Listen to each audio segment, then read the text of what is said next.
Well, There we go. so this talk is about management innovation, because when we think about agility and kind of the partnership with management, we are able to respond in the moment. We are able to see the risks and figure out how do we manage for those risks, manage for change, because agility promises us innovation. Well, we don't always see that yet. There. So let me tell you an agile transformation story. I think I have encountered this particular story in 5 or 6 clients. And Ron, you probably have encountered exactly this same situation. Somebody says in senior leadership, we need a transformation. And they say, oh, but the transformation is something all the teams do. So we'll either install a framework, or we'll send everybody to training, or we'll do something for all the teams. But we as managers don't change. And when I said that, so one of my clients actually said this to me, and I said, so how will you adapt? If you want an agile transformation for the entire company, what will you do? How will you adapt so that you can succeed as a manager of these agile teams, as a manager where people use the principles of agility? And he kind of looked at me and said, I don't quite know. So the good news is he was thinking about it. The bad news is he did not have an answer. And what I find is that when we innovate what managers do, we can then create and refine the agile culture. And I'll talk a lot more about what I mean by an agile culture. But the key thought here is management innovation. We still need teams to change what they do. However, what we really need is for managers to change what they do. So I'm going to talk only about 3 myths that stifle innovation. Sorry, it's winter over here.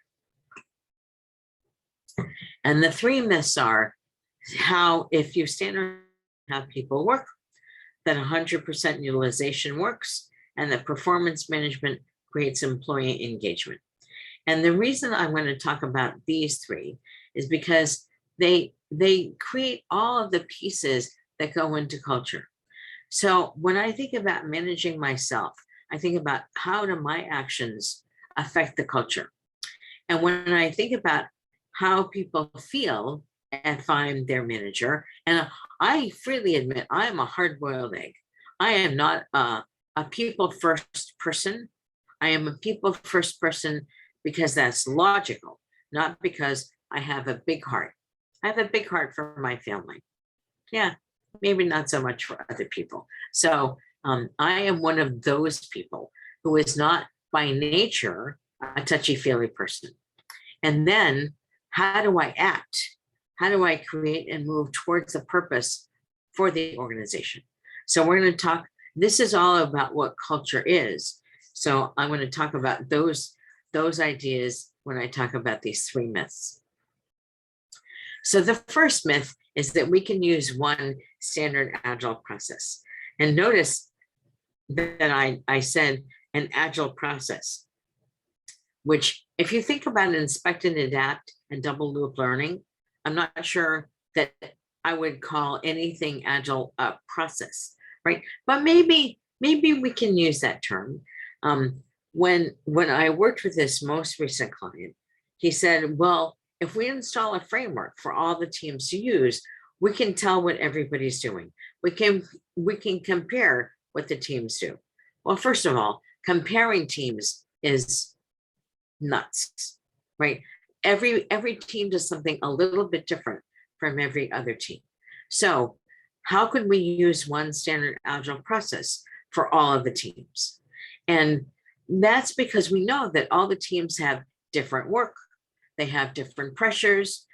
If you've ever seen one team struggle with a legacy code base, right? They're their essential and accidental complication is very strong, right? They might have very difficult problems to solve, but the legaciness of the code base, especially where they don't have sufficient tests, that makes it even more difficult, as opposed to another team that's working on a greenfield, a brand new code base, a brand new product, a brand new feature set.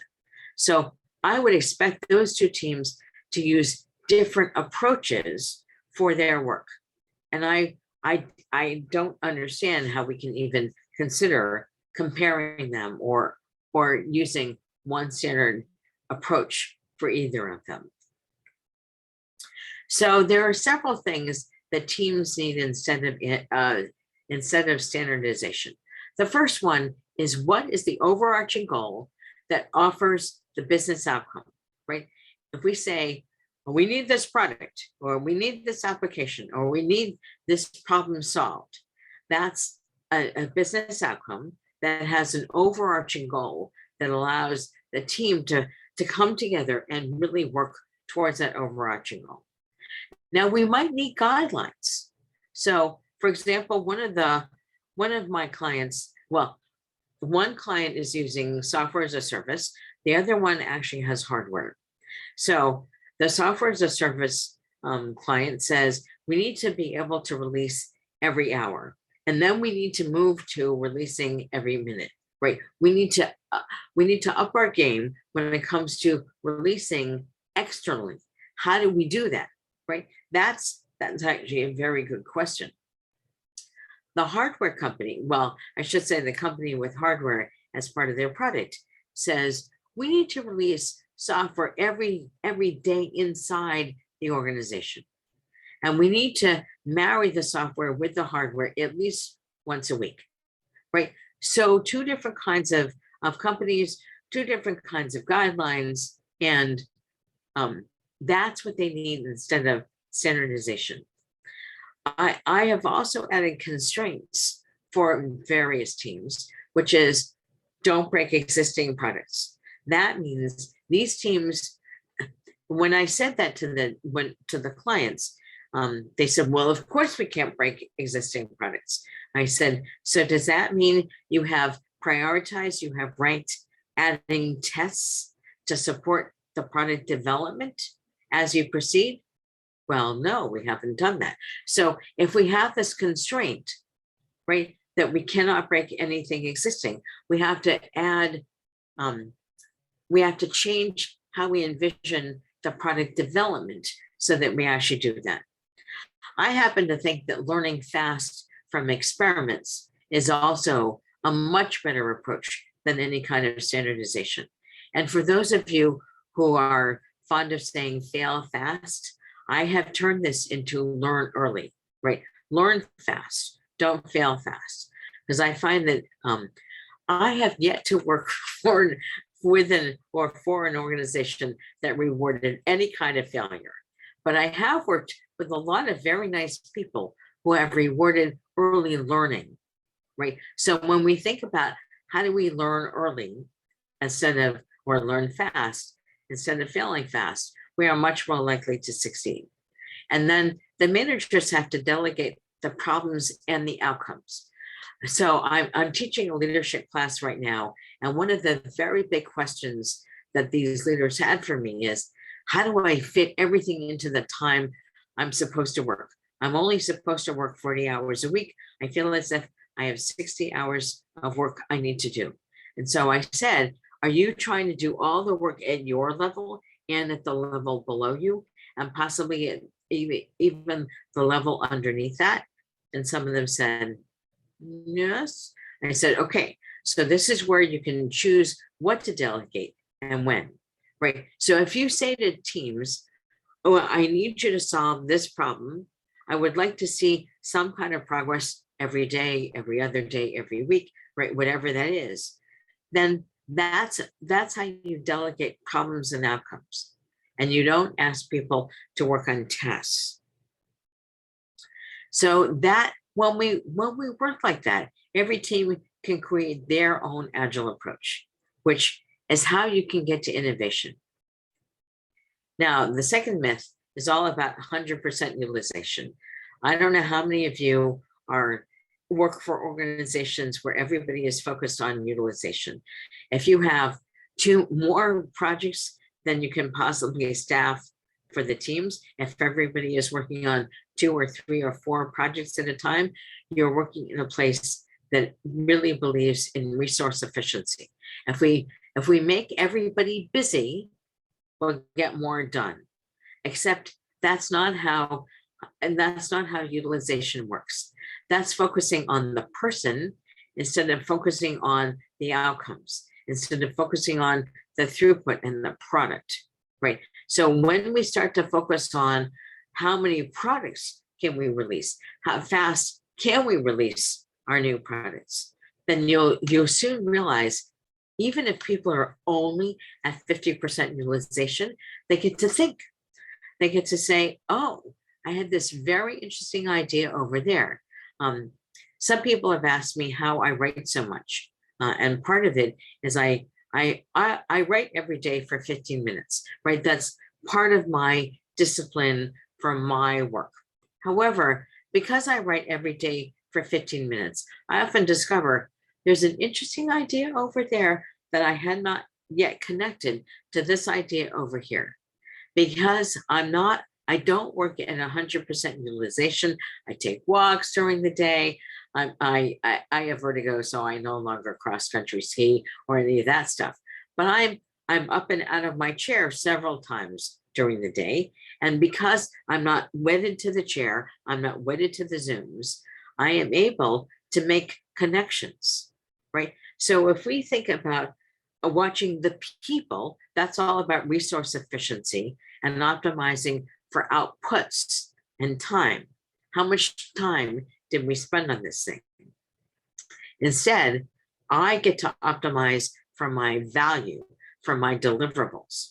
And when we focus on flow efficiency, which is the difference, which is focusing on the flow of work through the team, we ask teams to work together. We ask teams to build outcomes that really work for the organization. Oh, here are my pictures. Okay, so the interesting thing here is that resource efficiency looks really efficient, right? The work comes in, the first person that expert takes it, there's probably a little delay, but it hands off to the next person. There's a little delay, hands off to the next person, and more until there's finished work. Instead of flow efficiency, the team works together. Now, not every organization has, or I should say every team has a WIP limit of 1, right? Work in progress. That's what WIP means. However, you can have, if you have a 6-person team, you can have one sub-team working on this story and one sub-team working on that story. That reduces all the costs of all of the work, because you get to the end, the finished work, much faster. When you work in resource efficiency, everything takes longer because of the delays. And with 100% utilization, everyone is working, thrashing, trying to figure out what to do next. How can I make a little progress on this piece of work so that I mollify my manager so they won't ask me what's going on? So I'm very fond of saying that multitasking is the fastest way to get nothing out of your teams, right? So really, if you focus on the flow of the work as in flow efficiency, as opposed to the person, you're much more likely to get what you want. So when I think about what teams need instead of tracking utilization, notice none of this is about percentages, right? This is all about why the organization exists, so we can all work towards that overarching goal. What is the goal for this project now, which is also purpose for autonomy, mastery, and purpose? How can I reduce all of the organizational WIP and decide what to not to do for now, right? Not everything is number one priority. And if everything is number one priority, that means that the people who are supposed to decide have not decided. They have actually pushed that decision down to the people who have the least context, or the individual people on the teams. So that's why we really need to say, what is the overarching goal? What few things will get us to that overarching goal? And then how do we experiment to reduce and eliminate the wait states? We will probably still have wait states, but if we can reduce them or reduce their duration, we are much more likely to succeed. So the idea here is if we limit organizational width, right? We limit the width from the top, not just in the teams, then we can support the flow of work through the teams.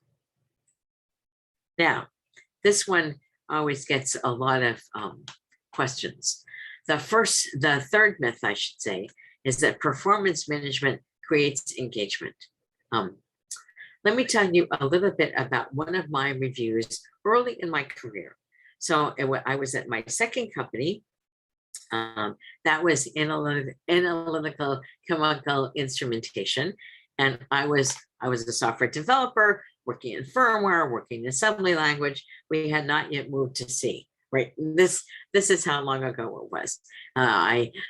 My performance review, I was really looking forward to my performance review because I thought I had done a really great job this past year.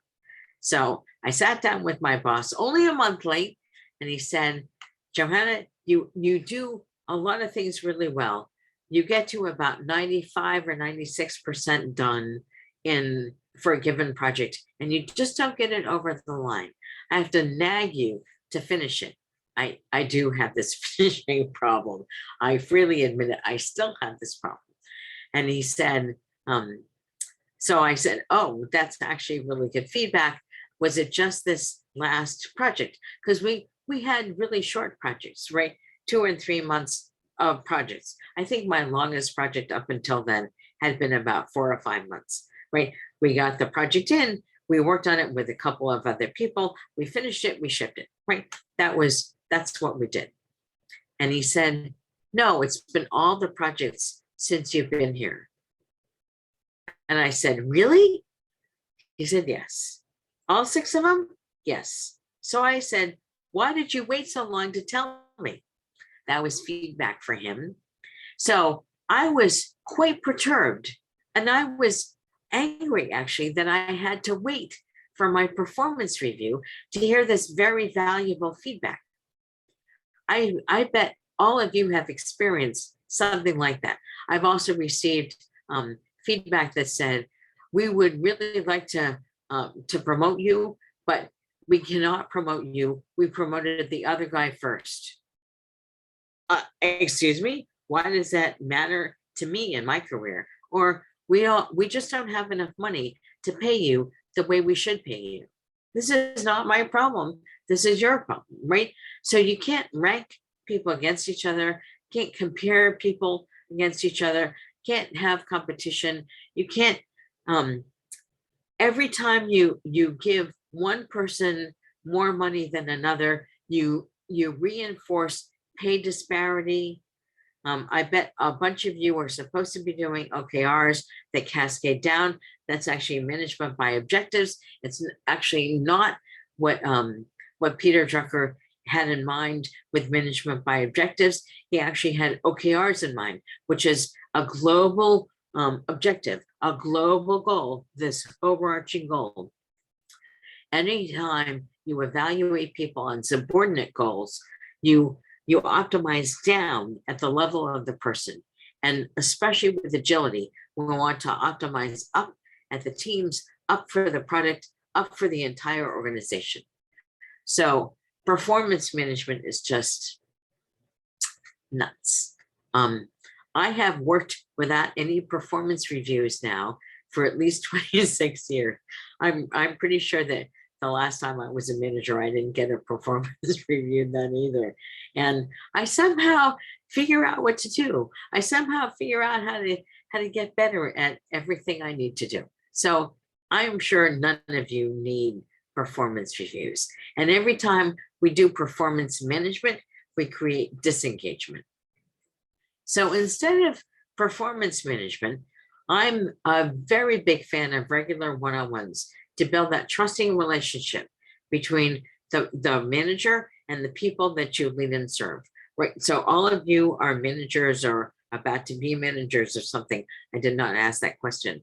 But performance management, if you only build regular one-on-ones, you can create that trusting relationship. And then you have goals that support the entire team, right? I see that, oh, Casper, thank you. Dan Pink has this wonderful YouTube video, and he wrote a book called Drive about autonomy, mastery, and purpose. Turns out that there's this all motivation that really works is internal motivation, right? External motivation is not all that useful, but we work for autonomy, the ability to make our jobs better. We work for mastery to make our individual and team performance better. And we do this all in service of this purpose. So I'm suggesting that we need not just individual compensation, but some kind of team-based compensation also. And if you think about a jungle gym career ladder, where you really can move across various possibilities, that career ladder is based on influence, not individual achievement. So my thesis, because this is true in all of my clients, is that performance management prevents all kinds of business agility.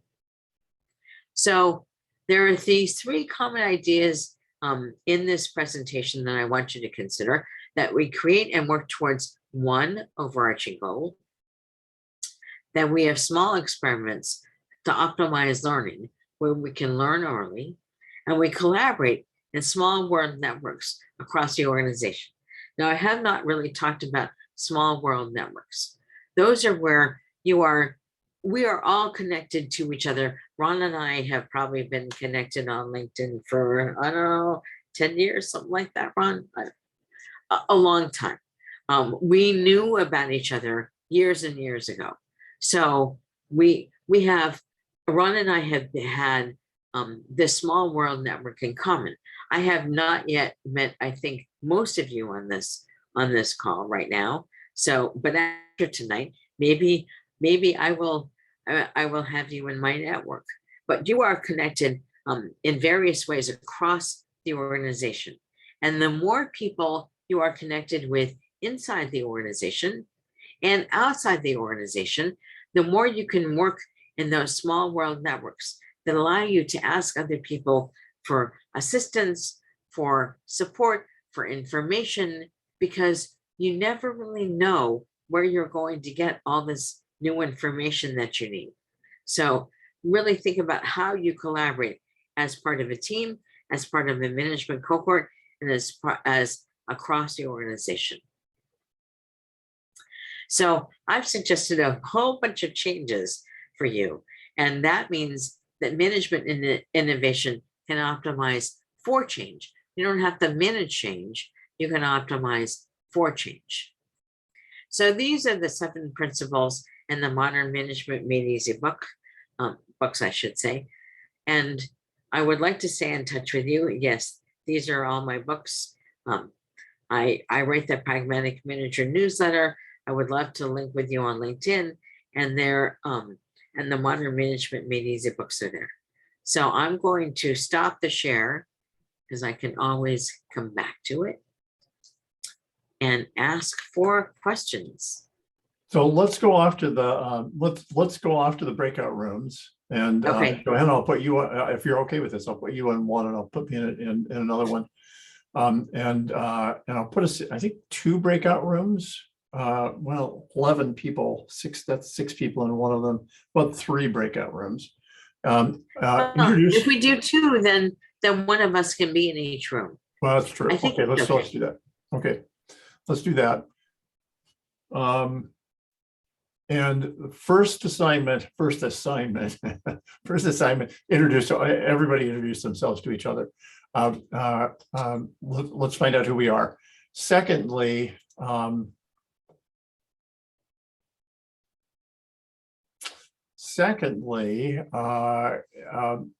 chat. So you'll have one of the rooms will have Johanna with them. But as you're discussing the questions that have come up over the course of the last half hour, whether Johanna's in your room or not, identify what are the most important questions, and then the group that's got Johanna with you, you're probably going to be able to chat with her about it. But what question do you want to bring back to the rest of the group that you've chatted about that would be valuable for the whole group to hear? Does that make sense? Questions? All right, let's head off into our 2 breakout rooms then.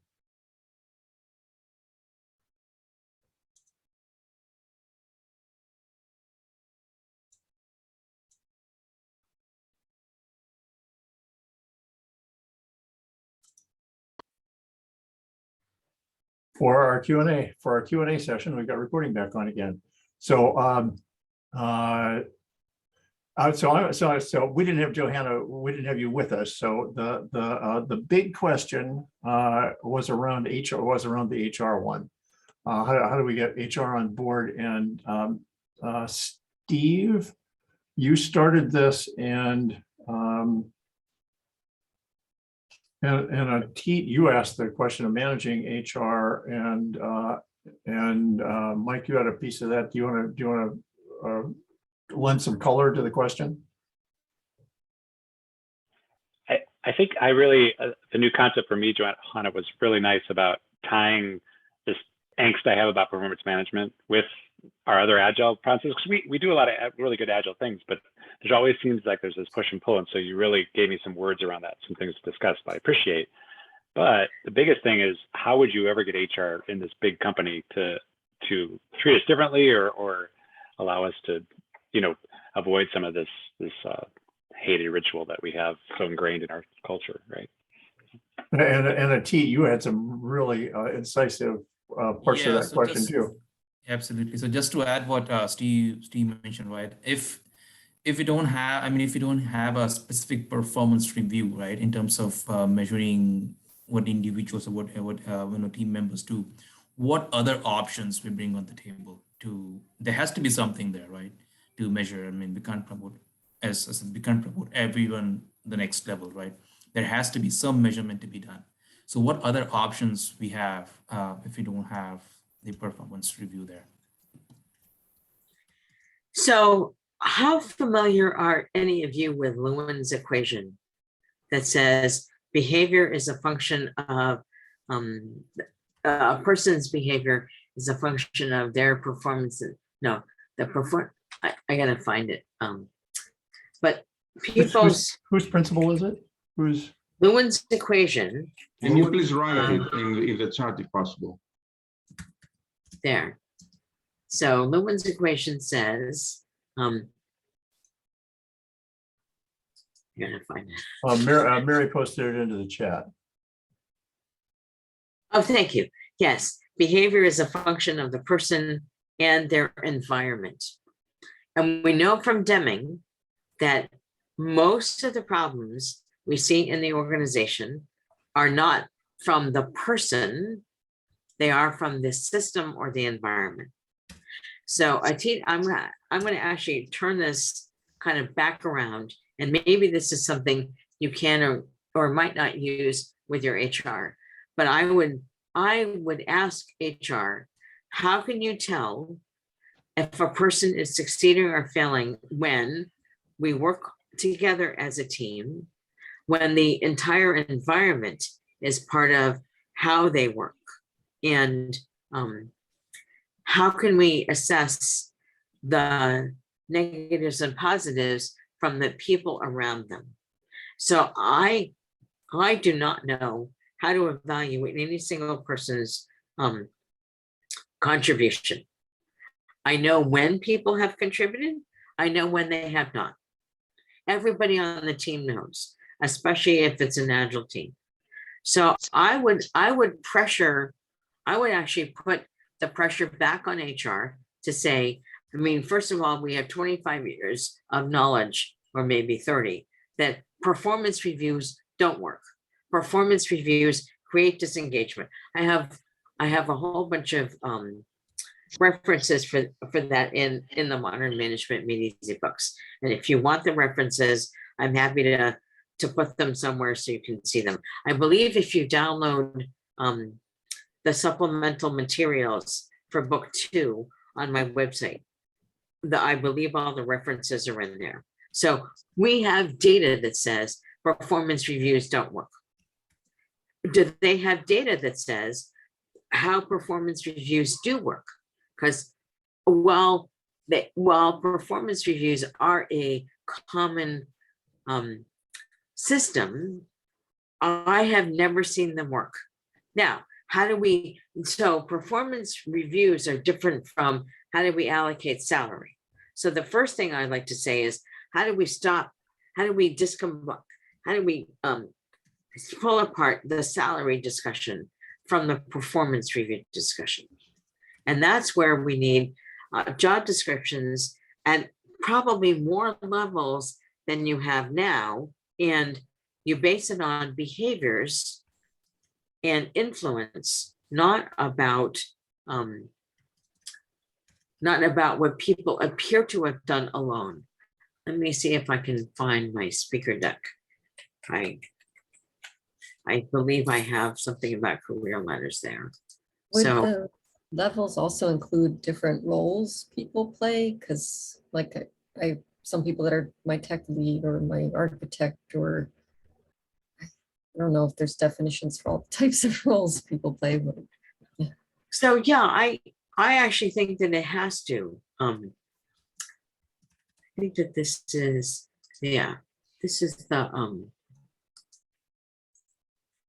I ran a little bit of a workshop earlier, well, not this year, last year, how you create a career ladder. And if you base all the job descriptions on behaviors, not on accomplishments or not on activities, you are much more likely to succeed.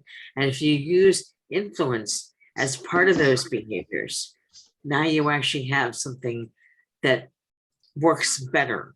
I'm not sure that this works all the way, but it works better. Well, the question, I mean, was, yeah, I would tend to agree. Performance reviews, I mean, I have observed that as well, right? Because that creates more chaos and more, I would say, like a toxic culture within the team. Now, behavior, I mean, how would we measure that? I mean, as what you were mentioning, right? How do we measure what other options we have if we don't do performance reviews? So we can ask the team, how have people contributed to your success over this past year? Right? How have they? Peer feedback. Yeah. So Okay. I'm not sure that a 360 review system is always perfect. In fact, most of the times I see that it's not. I really like that, Sean. So, and especially what Sean wrote in the chat was how you built on the work of others, how you've enabled others to succeed, and your direct impact. Right now, a lot of performance reviews try and focus on direct impact. But the more senior the person, the more we want them to enable other people to succeed. Right? The more senior the person, the more they should be doing coaching and teaching. Well, maybe teaching, maybe not. But the more they should be helping increase the capacity of everybody else.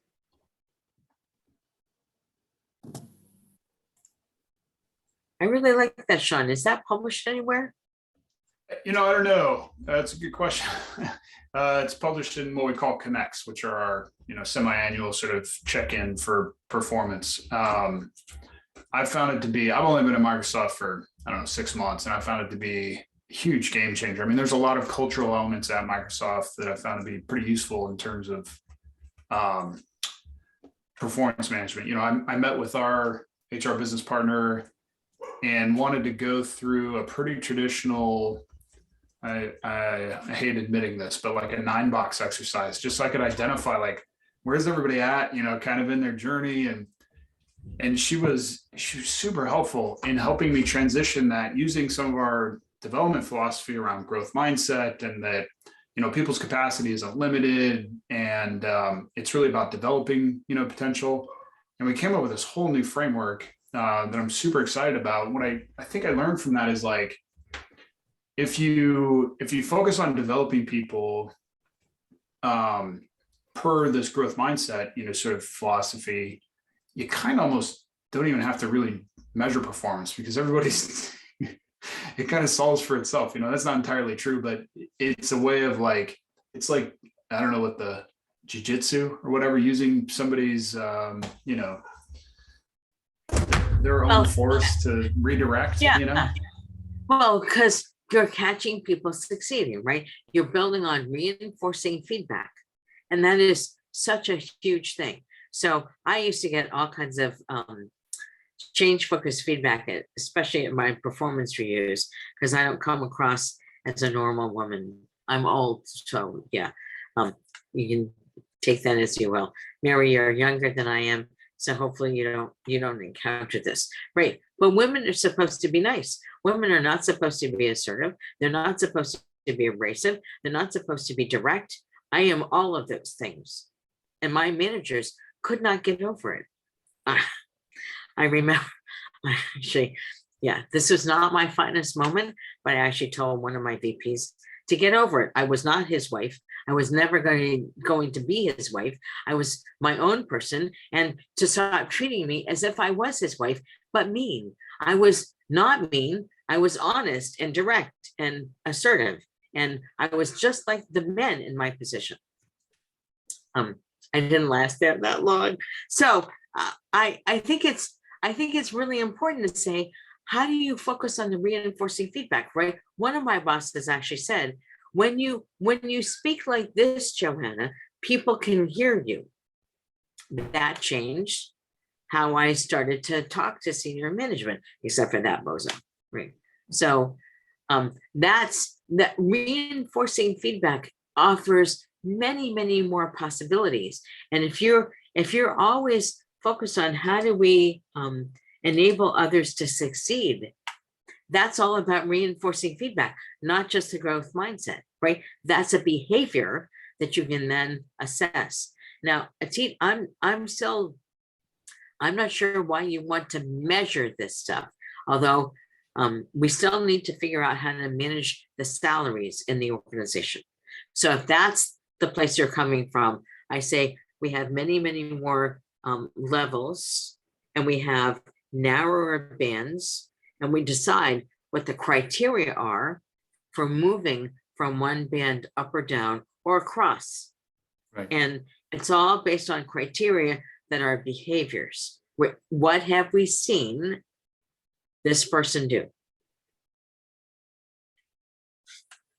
Yeah, agree. But as you brought up, right, that salaries are tied to the reviews there. I mean, based upon your score, and that's the challenge. And that's what Steve's question was: how to convince HR? How can we differentiate both? That's a question out there as well. Yeah, I think HR. I might ask, what do you get now from the way we're doing this, right? What value do you currently get in the current system? And then decide, how can you get value? How can you get equivalent value in a new possibility? And what would it take to experiment with that, right? Because they must be getting some value now.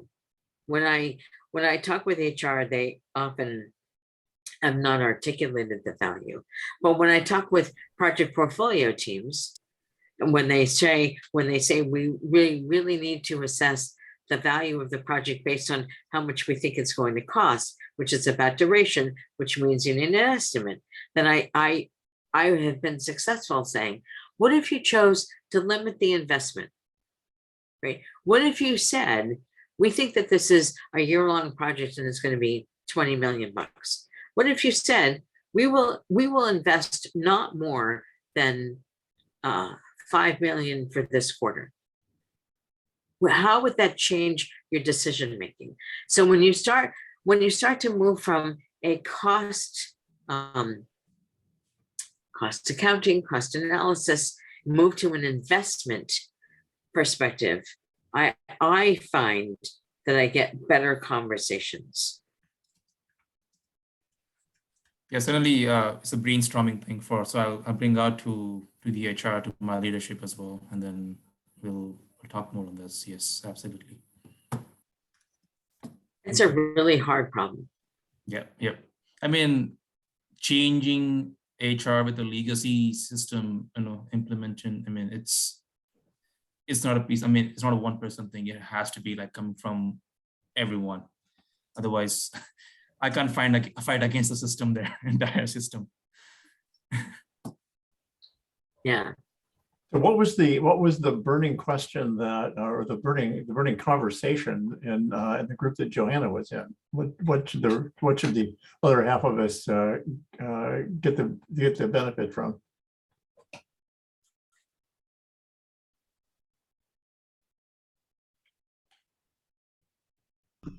I'm not sure go ahead, Ned. As I was looking for my mute button, one of the things that we discussed, I wouldn't say burning, but like a thing that we discussed was just managing up, and similar to this on how to influence HR and such. Joanna kind of mentioned one of the things about there's definitely a thoughtful process that has to go to managing up and influencing, and we brought up one of the books on there, I forget what it was, Influencing with Integrity. Yeah. Was a good example on that, in terms of I'm not going to be able to repeat the key elements that you did, Joanna, on there, but noted that book down as part of that. But that was one of the topics that we discussed.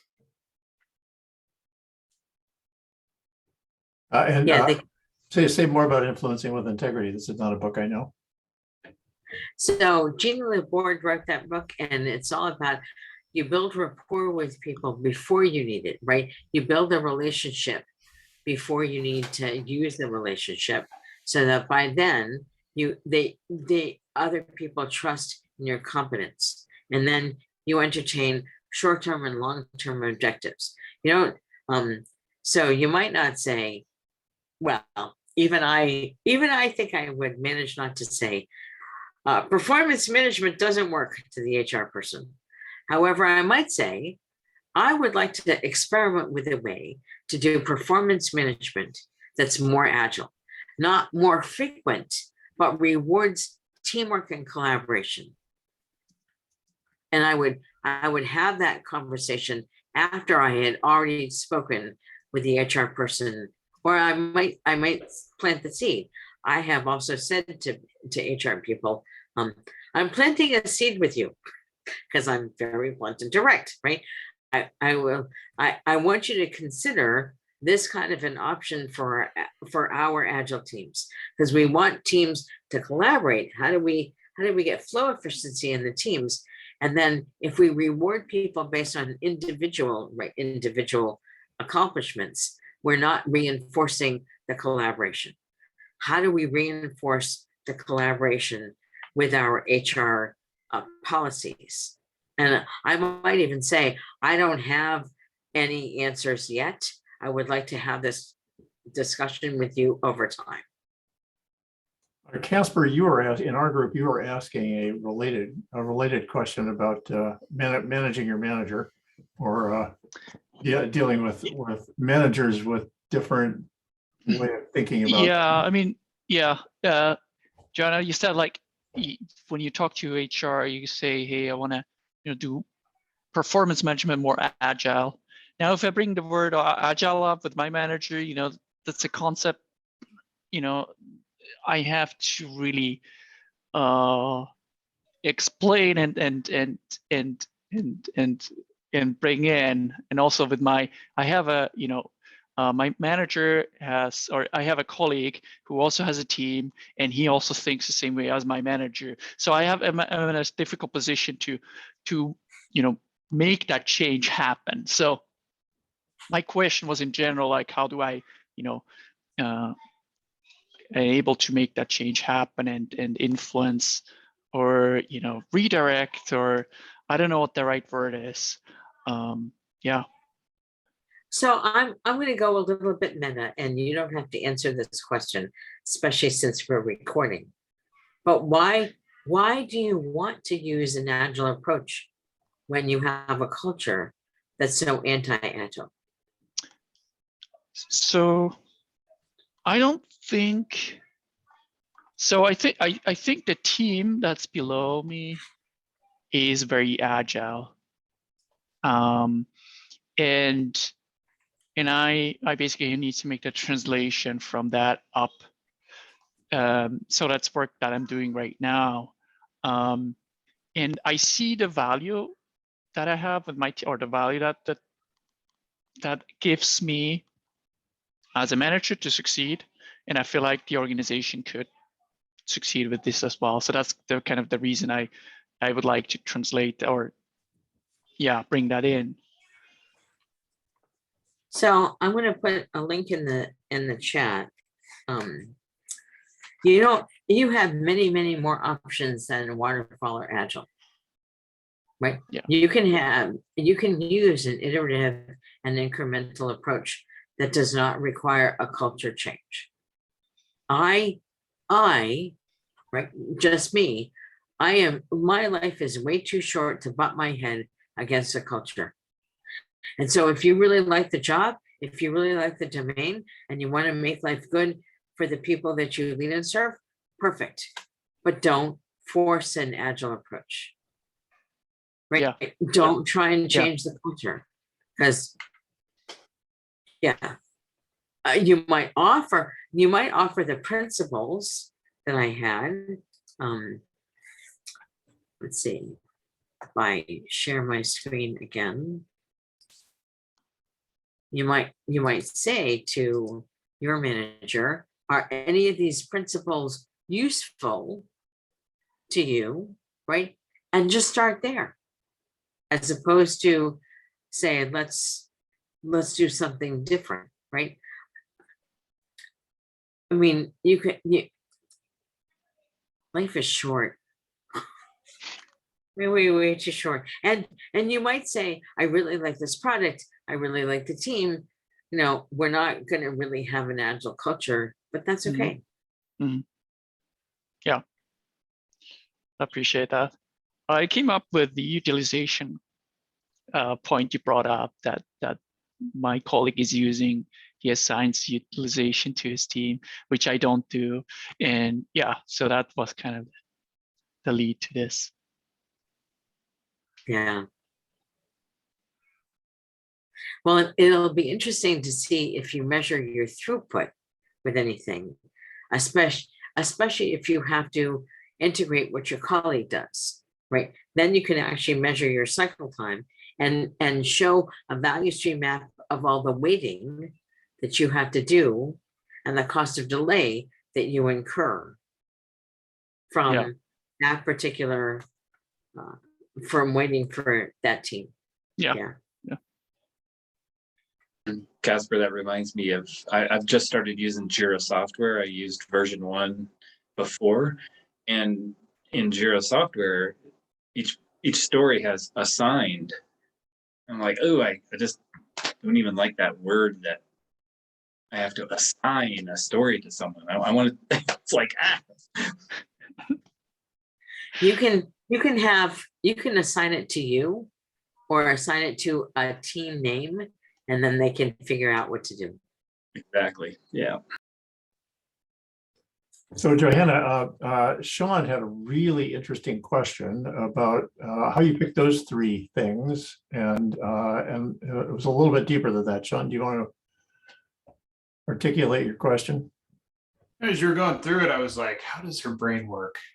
Like these 3 topics, how did you decide these three things fit together? Are there other things around that you haven't made us aware of, but that are in your mind? And I just, sort of how'd you design it? So Experience I with it. started to write, I wrote all these myths. I wrote an article a month for 3 years, a myth a month.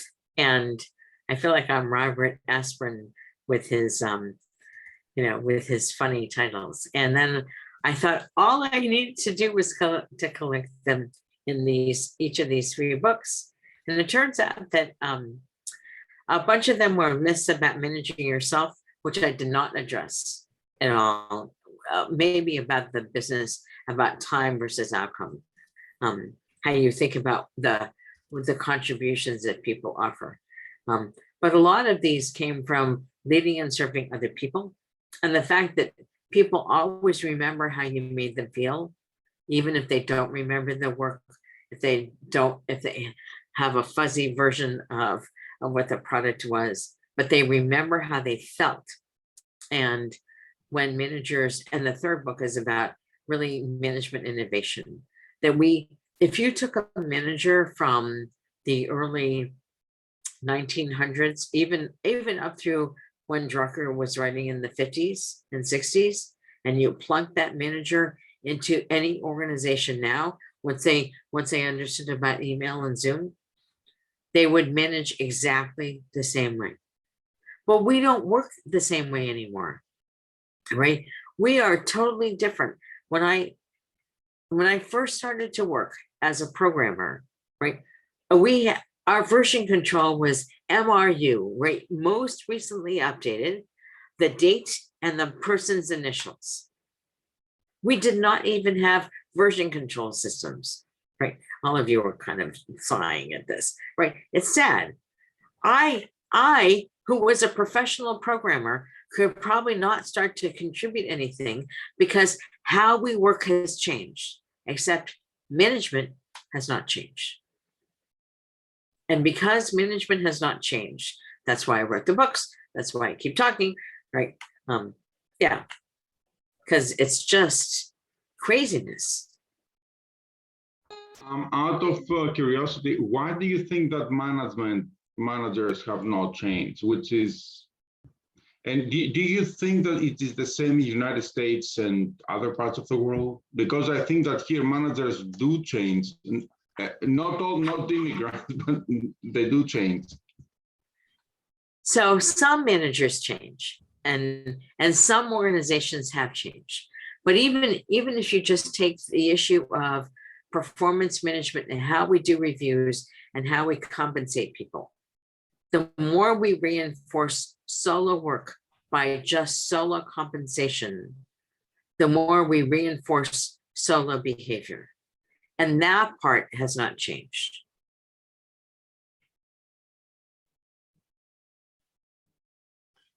So I want to give the last 3 minutes to Mike's question around coordinating multiple teams together as one of the hard challenges in Agile.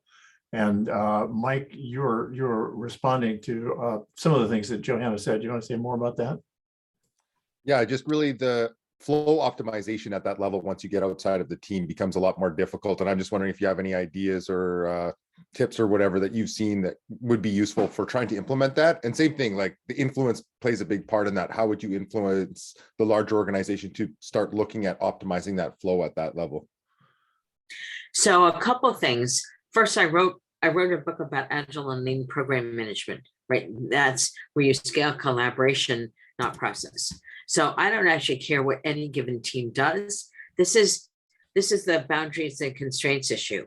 How often do we need to release into our common code base? Is it every day? Is it every hour? Is it every minute? How little can you release into the code base on a regular basis and still meet the demands for your product, right? That's kind of in a nutshell how I work on this.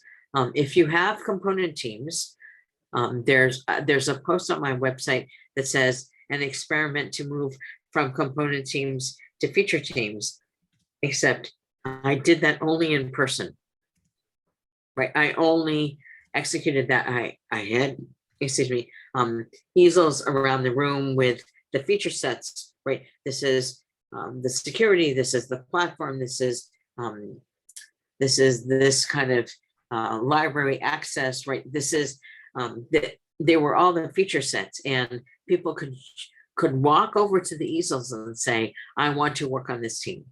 And every time I've done that, that's actually worked. So that moved us from layers of architecture to actually value streams through the architecture.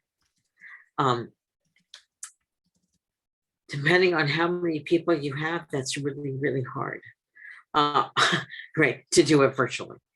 However, you can also, if you have component teams and you say everybody must check something in every single day, you will get the equivalent of that by the time that all the people check in. You will also have a lot of incomplete features until everybody in that line checks in. So it's, for me, it's not about the getting people aligned on a boundary, but getting people aligned to how fast can we check in the code that will create the features that will give us outcomes on a regular basis.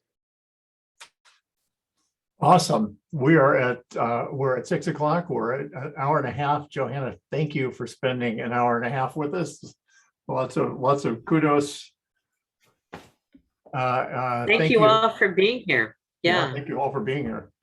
This was absolutely amazing and inspiring. So I got a lot out of this. Oh, thank you. So I hope all of you link with me on LinkedIn, that you check out stuff on my site. If you have questions, I will put this in the chat. I will put my email, jr@jrothman.com. I welcome any questions you have. Thank you so much. Thank you. Thank you very much. Thank That you. was great. Thank you. Thanks you. for organizing. Thanks, Ron. Yeah. Yes, Yeah, thank Ron. you, Ron, and thank you, Nate.